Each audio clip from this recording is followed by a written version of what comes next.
Ya estamos otra vez en Negocios Televisión con las últimas noticias y empezamos hoy con Israel, que enviará una delegación para negociar con Hamás un intercambio de rehenes. El primer ministro israelí Benjamin Netanyahu ha informado al estadounidense Joe Biden que decidió enviar una delegación para reanudar las negociaciones sobre un acuerdo de liberación de rehenes con Hamás. Según fuentes del equipo negociador israelí, existe una posibilidad real de lograr un acuerdo después de que Hamás hiciera una propuesta revisada sobre los términos del acuerdo. Un funcionario israelí dijo que el jefe de la agencia de inteligencia israelí, el Mossad, encabezaría la delegación israelí para las conversaciones. La Casa Blanca dijo que Biden y Netanyahu discutieron la respuesta recibida por Hamás sobre los posibles términos del acuerdo. Con todo, Netanyahu reiteró su posición de que Israel solo pondrá fin a una guerra en Gaza cuando hayan logrado todos sus objetivos. El vicesecretario general de Hezbollah, Naim Qassem, ha dicho en una entrevista que la organización no espera que el conflicto con Israel se convierta en una guerra en toda regla. Sin embargo, también afirmó que Hezbollah está preparado para ese desenlace. Jamás no se detendrá si Israel no se detiene y el resultado más probable para el fin de la guerra es mediante un acuerdo.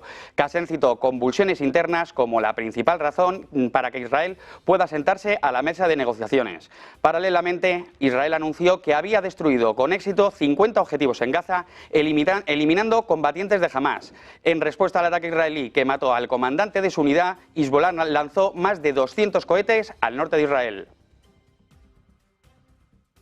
India y China han acordado intensificar los esfuerzos destinados a resolver sus problemas fronterizos. Tanto India como China coinciden en que la situación actual en las zonas fronterizas no beneficia a ninguna de las partes. Ambos países comparten una frontera de 3.500 kilómetros en el Himalaya. Al oeste, China controla 38.000 kilómetros cuadrados de territorio que India también reclama. Y al este, India posee 90.000 kilómetros cuadrados que Pekín afirma que pertenecen a China. El ministro de Defensa de Taiwán ha informado que 26 aeronaves chinas de diversos tipos fueron detectados este viernes cerca de la isla. 20 de ellas cruzaron la línea mediana del estrecho de Taiwán y entraron en las partes norte, central y sur del territorio insular. Mientras, hasta las 6 de la mañana de esta jornada, se identificaron 36 aeronaves y 6 buques que operaban también alrededor de Taiwán, y 35 de estos aviones cruzaron la línea de demarcación. El presidente turco Erdogan declaró el viernes que Turquía está interesada en unirse a la Organización de Cooperación de Shanghái como miembro de pleno derecho. La OCS incluye a China, incluye a Rusia, incluye a la India y a Irán, y dio la bienvenida a Bielorrusia como su 10º miembro en la cumbre de ayer. Erdogan subrayó la disposición de Turquía a participar en el proceso de paz entre Rusia y Ucrania, afirmando que la guerra no beneficia ni a Moscú ni a Kiev. También afirmó que Turquía podría mediar entre Rusia y Siria y que podría extender una invitación al presidente ruso Vladimir Putin y al presidente sirio al-Assad. El laborista Starmer se convertirá en el nuevo primer ministro del Reino Unido, poniendo fin a 14 años de gobierno conservadores en el país. El Partido Laborista, con 412 escaños, ha logrado la mayoría absoluta en la Cámara de los Comunes, mientras que el Partido Conservador del actual primer ministro Rishi Sunak ha conseguido 120 escaños, seguido del Liberal Demócrata con 71. El Partido Nacional Escocés y el Partido Irlandés Sinn Féin han conseguido 9 y 7 escaños respectivamente. Las elecciones a la Cámara de los Comunes estaban inicialmente previstas para finales de enero de 2025. Sin embargo, se llevaron a cabo de manera anticipada después de que Rishi Sunak decidiera disolver el Parlamento tras acordarlo con el rey Carlos III el pasado mes de mayo.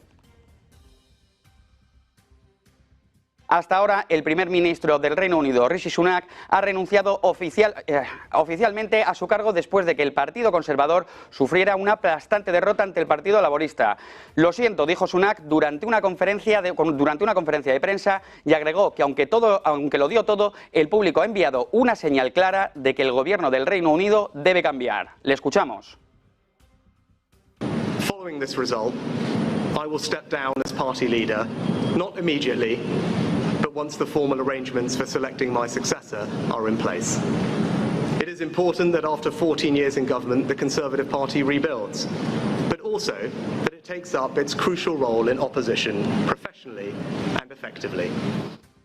Tensión en Europa sobre los planes de Viktor Orbán de viajar a Rusia mientras Hungría ocupa la presidencia de la Unión Europea.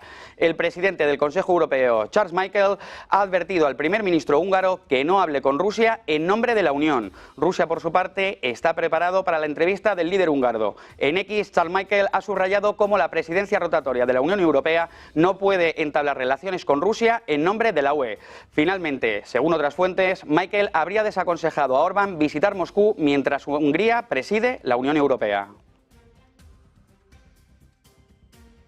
El alto representante de la Unión Europea para Asuntos Exteriores y Política de Seguridad, Josep Borrell, afirmó que la postura de la Unión Europea sobre la invasión rusa de Ucrania excluye los contactos oficiales entre la UE y el presidente ruso Vladimir Putin. La declaración de Borrell se produce en respuesta a las informaciones que indican que el primer ministro húngaro, Viktor Orbán, viajará a Rusia y se reunirá con Putin, días después de que Hungría asumiera la presidencia del Consejo Europeo. Borrell afirmó que la visita de Orbán se realizará exclusivamente en el marco de las relaciones bilaterales entre Hungría y Rusia y que la presidencia húngara del Consejo no implica ninguna representación de la Unión. La presidenta de la Comisión Europea, Ursula von der Leyen, criticó el viernes al primer ministro húngaro, Viktor Orbán, por su decisión de visitar Rusia. El apaciguamiento no detendrá a Putin, solo la unidad y la determinación allanarán el camino hacia la paz integral, justa y duradera en Ucrania, escribió en un mensaje en la red X. Orbán llegó a Moscú esta mañana y se espera que se reúna con el jefe del Estado ruso. Los líderes europeos han expresado su alarma por esta decisión y el alto representante de la Unión Europea para Asuntos Exteriores y Política de Seguridad, Josep Borrell, ha subrayado que el bloque no puede mantener contactos oficiales con Vladimir Putin. Probablemente en el peor momento posible y a pesar de haber dado un golpe de timón para callar las crecientes voces que hay en buscar un nuevo capitán para la candidatura del Partido Demócrata a las presidenciales de Estados Unidos, Joe Biden, no se lo pierdan, lo ha vuelto a hacer. Un nuevo lapsus garrafal que da más munición a un Trump desatado tras el debate en CNN. Biden ha dicho textualmente: estoy orgulloso de ser, como dije, el primer vicepresidente, la primera mujer negra en servir con un presidente negro. Esto ha ocurrido durante una entrevista de radio en Filadelfia, en un instante en el que Biden quería destacar su papel en la historia de Estados Unidos. La OTAN trabaja en su plan para reforzar las tropas aéreas ucranianas con el fin de que el país pueda defenderse de los ataques rusos. El presidente de Ucrania, Volodymyr Zelensky, ha dicho que necesita urgentemente al menos 7 baterías Patriots para defenderse de los ataques. En este sentido, la ministra de Defensa holandesa ha afirmado en una entrevista que tenemos todas las piezas del puzzle, solo tenemos que juntarlas. En este contexto reconoce que todos los países tienen posibilidades limitadas, pero es optimista. Si unimos nuestras fuerzas, creo que podemos lograrlo, ha aseverado. Y en unos minutitos volvemos, vamos un momentito a publicidad y enseguida regresamos con las noticias.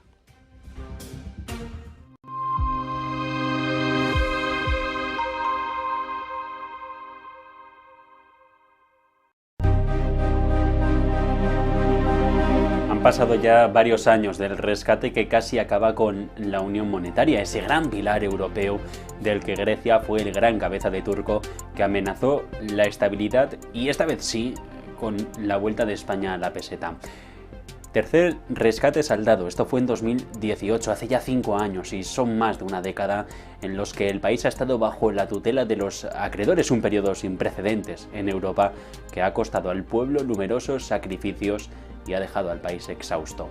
Vaivenes políticos y económicos, cambios de gobierno, caídas de personajes públicos de históricos partidos condenados a la casi desaparición y el cuasi colapso del estado del bienestar. Grecia fue el primer país de la eurozona en recibir ayuda por la crisis financiera y en algunos momentos durante estos años incluso se especuló con su salida del euro por el temor de los líderes europeos al contagio. Se dijo que si alguien se tenía que ir, que fueran ellos, pero que el resto queríamos seguir adelante con nuestro proyecto común. De hecho, Grecia precipitó. Within our mandate, the ECB is ready to do whatever it takes to preserve the euro. And believe me, it will be enough. El whatever it takes de un presidente del Banco Central Europeo, Mario Draghi, que con 3 palabras pasó a la historia como el salvador de la divisa única. Los 3 planes de ayuda coordinados por los caballos del apocalipsis de la Troika, atrincherados en sus últimos tiempos en la base del Hotel Hilton en Atenas, sirvieron para que Grecia se asomara sin caerse al abismo, pero también para que la sociedad que en 2007 tenía un poder de compra similar a España se encuentre viviendo en uno de los países más pobres de la Unión Europea, con los salarios más bajos y con la emigración disparada, sobre todo entre los jóvenes más preparados, que acaban absorbidos y por tanto contribuyendo a otros países como Alemania. El último plan de rescate se firmó en 2015 y vio la luz como algo inevitable. Después de años de humillaciones, el pueblo griego decidió que debía sentarse en el palacio presidencial a la izquierda radical, liderada por Alexis Tsipras, que prometía acabar con la austeridad y expulsar además a los poderes europeos del país. Ola de euforia que de un día para otro desapareció, dando lugar a las calles llenas de cánticos revolucionarios tras más de un lustro de malas noticias, que se convirtieron en una constante sobre la que galopaba Yanis Varoufakis, entonces ministro de Finanzas, que prometió, con su teoría de juegos y su intelecto, batir al férreo Wolfgang Schäuble. Finalmente no pudo. En su narrativa, Grecia tenía razón, y era cuestión de tiempo que Varoufakis enseñara, entre comillas, a sus acreedores lo que debían hacer. Se apretaron las tuercas, se impuso un corralito, se surgió un referéndum que ganó Tsipras, pero que tuvo que claudicar, firmar. Lo que podía haber sido una negociación se convirtió en un choque de trenes y la única oportunidad de salvación de Grecia era firmar otro paquete más de rescate. Tsipras lo hizo y de esto hay una película. Tras 3 planes de ayuda, Grecia llegó a recibir más de 286.000 millones de euros de la Unión Europea, pero también del Fondo Monetario Internacional, y la mayoría con destino a pagar la deuda, una deuda que asciende al 180% de su Producto Interior Bruto, con sucesivos recortes que han instalado en un pozo de pesimismo a los griegos que ahora poco a poco recuperan. En 2007, un griego podía pagar lo mismo que un español, un 20% más que un portugués y un 70% más que un polaco. Las tornas cambian, los tiempos van, los tiempos vienen, y un español ahora tiene un 40% más de poder adquisitivo que un griego.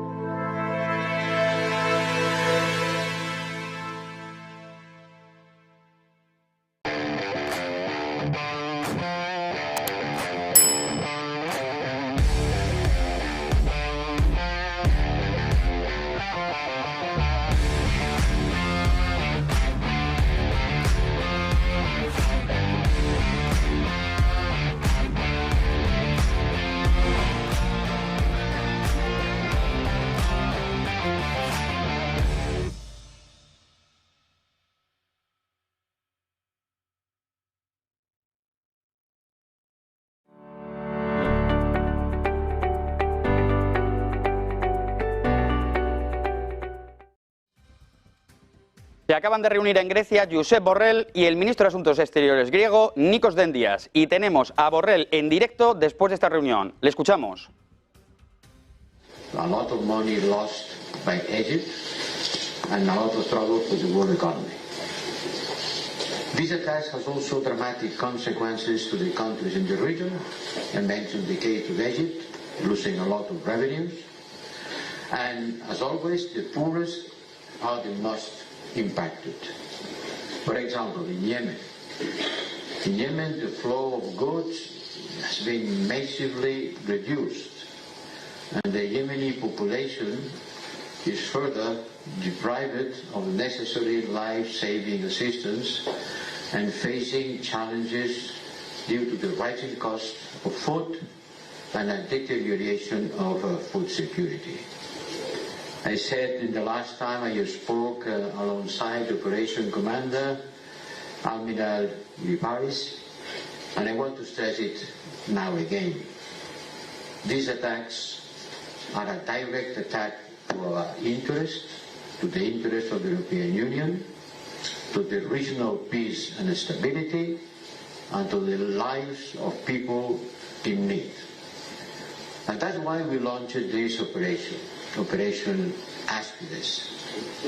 With this mandate, the Admiral has been remembering the mandate to protect ships under attack, to accompany vessels, and to reinforce maritime international situational awareness.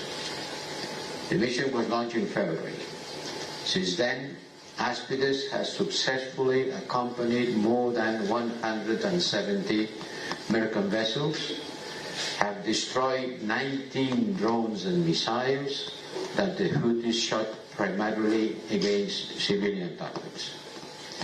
Let me recall that this operation, Operation Aspides, has a strictly defensive mandate, and that we are not engaged in any operation against the Houthis on land. Our vessels operate in self-defense and to protect targeted ships. This mission, Aspides, has gathered large support from the day one, from the first beginning of the mission.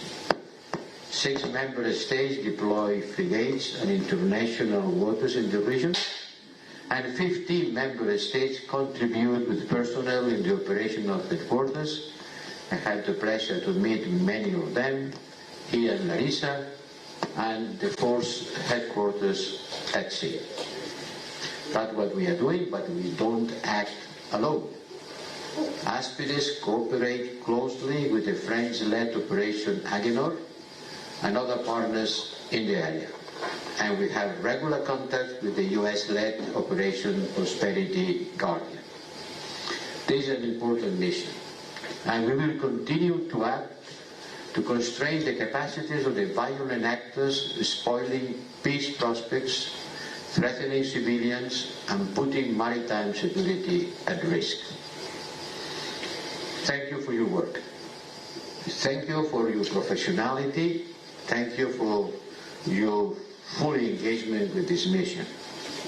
But the mission will not be enough. We have to complement your work with a steady political and diplomatic engagement to help de-escalate, to mediate, and support a peaceful solution to the conflict in Yemen. We are working on that, and we will not spare any effort in doing so. In conclusion, my dear Minister, the Admiral, the officers, this operation is a concrete evidence. Y acaban de escuchar a Borrell, que confía en la diplomacia para intentar bajar la tensión y la escalada que está habiendo tras el conflicto de Rusia con Ucrania. Y seguimos escuchando a Josep Borrell. For freedom of navigation. I am very proud. Operation Aspides is a clear example of how the European Union can effectively act as a maritime security provider. And now, dear Minister, the Admiral, on traveling to Djibouti, we'll be very happy to look forward to see your vessels in action, to visit them tomorrow morning, to encourage them to continue working for these purposes. Once again, congratulations and thank you.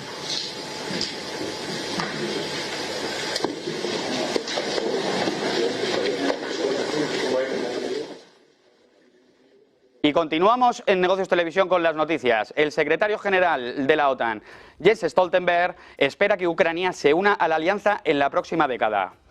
Realmente espero que Ucrania se convierta en un aliado, afirmó Stoltenberg, quien dejará el puesto de secretario general en otoño. Poco antes de la cumbre de la OTAN en Washington, Stoltenberg también pidió más ayuda militar a Ucrania. Un cazatipón de la coalición liderada por Estados Unidos voló peligrosamente cerca del avión ruso AN-30 en el espacio aéreo sirio, según informó el subdirector de una división del Ministerio de Defensa de Rusia. El cazatipón de la coalición realizó un acercamiento peligroso a un avión AN-30 de las Fuerzas Aeroespaciales Rusas que realizaba un vuelo programado en el espacio aéreo de Siria, dijo el mayor general Yuri Popov. El piloto ruso tuvo que tomar las medidas oportunas para evitar una colisión, añadió el funcionario. En total, los aviones de la coalición internacional liderada por Estados Unidos violaron el espacio aéreo sirio en 12 ocasiones en las últimas 24 horas.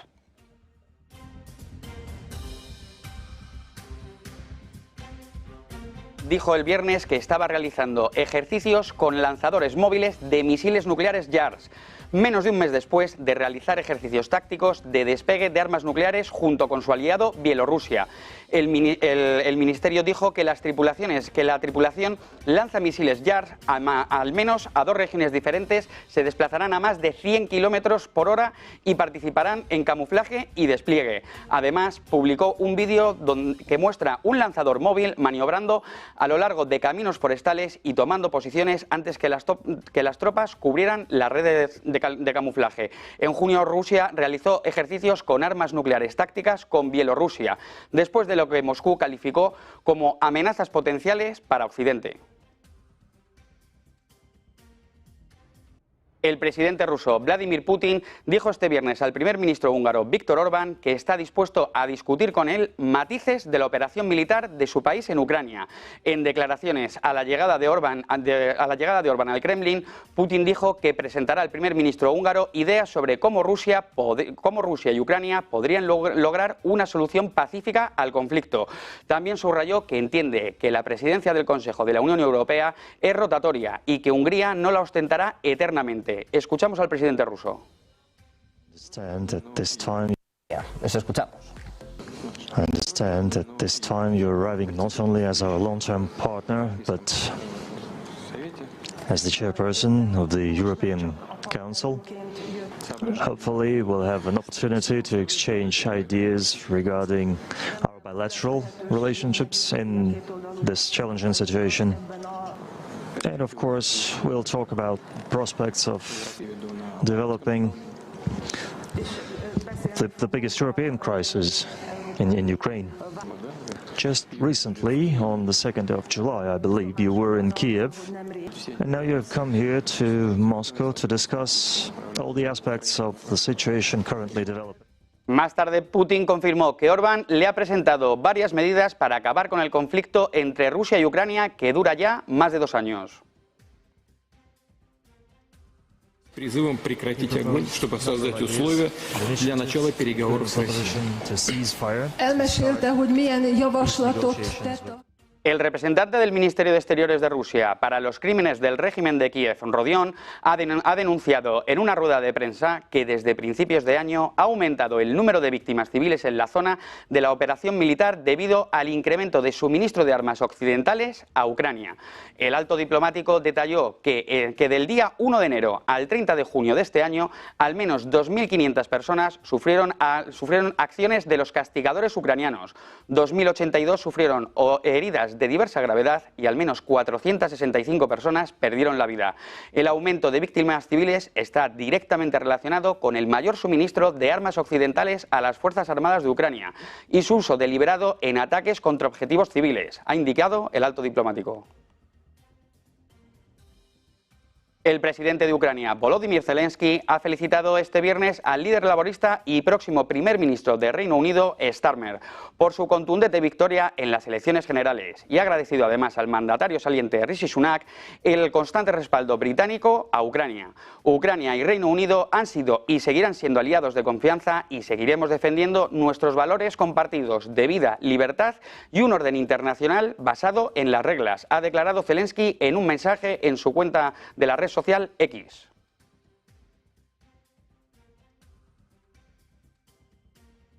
Ucrania recibió su tercer sistema de defensa aérea Patriot suministrado por Alemania, según ha indicado el embajador de Berlín en Kiev. Esto se produce tras meses de peticiones ucranianas de equipos para proteger a sus ciudadanos e infraestructuras de los ataques rusos. En primavera, Moscú reanudó sus ataques aéreos contra la red eléctrica nacional de Ucrania, lo que provocó apagones generalizados. El presidente Volodymyr Zelensky dijo a principios de este año que su país necesitaba al menos 7 sistemas Patriot adicionales para protegerse de Rusia.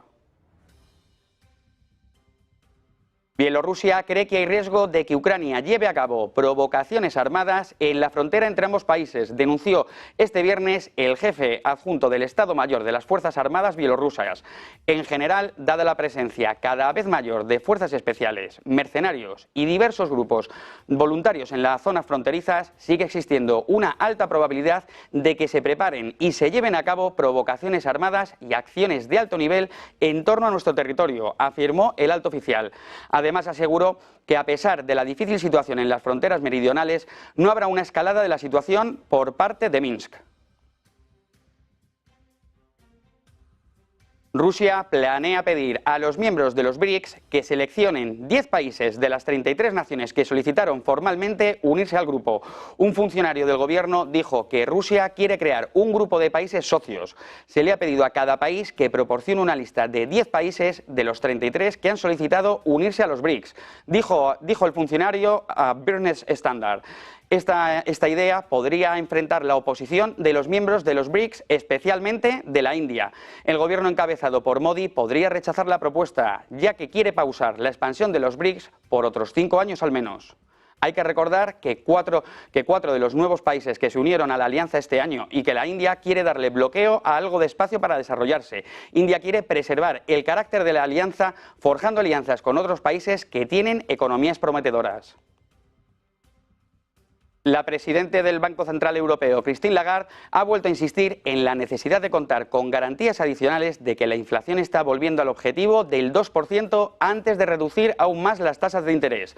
Un foco particular es el aumento de los precios de los servicios, que está siendo impulsado por los aumentos en los salarios. Además, subraya que tienen que permanecer vigilantes y que tienen que tener confianza en que la inflación continúe bajando y que los datos que recibimos sobre los salarios, sobre ganancias, sobre actividad, se refuercen la confianza de que estamos en el camino de ganar esta batalla a la inflación.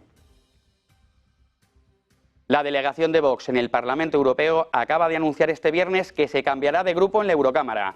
De este modo, Vox dejará a los conservadores y reformistas donde compartían filas con los hermanos de Italia de Giorgia Meloni o con el partido polaco Ley y Justicia.